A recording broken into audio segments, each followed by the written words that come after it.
3 o'clock. This is the best time to get up and run. This is also the best time to reflect, and I'm going to tell you some of my thoughts and reflection.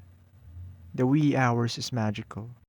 The streets are empty, the leaves sing, the crickets chime, and the stars, while they wait for dawn to break, watch from above.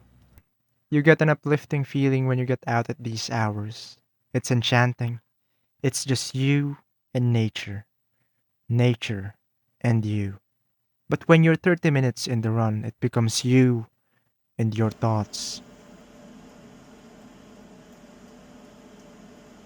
First, I thought listening to music while you run was ideal.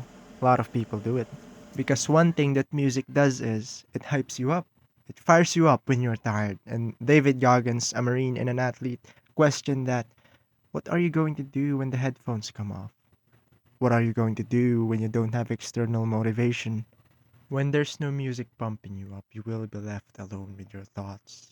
And when pain is speaking, your thoughts would want you to stop, especially if you can stop anytime. And this is why it is very difficult to push yourself to your limits. And it all boils down to pushing yourself to your hardest when you want to quit the most. When we are in the middle of extreme pain, the voices inside our head wants us to stop. It asks, is this worth doing? Don't you want to take it slow? Take a break? Why are you doing this to yourself? Why are you doing this?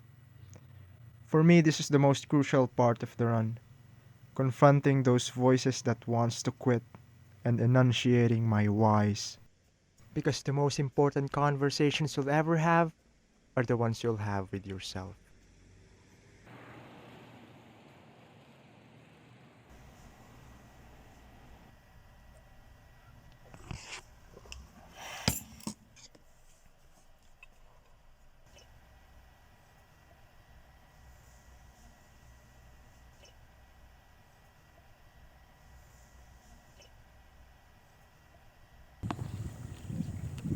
When I say I will go for a run, I will go for a run. I won't slow down and walk.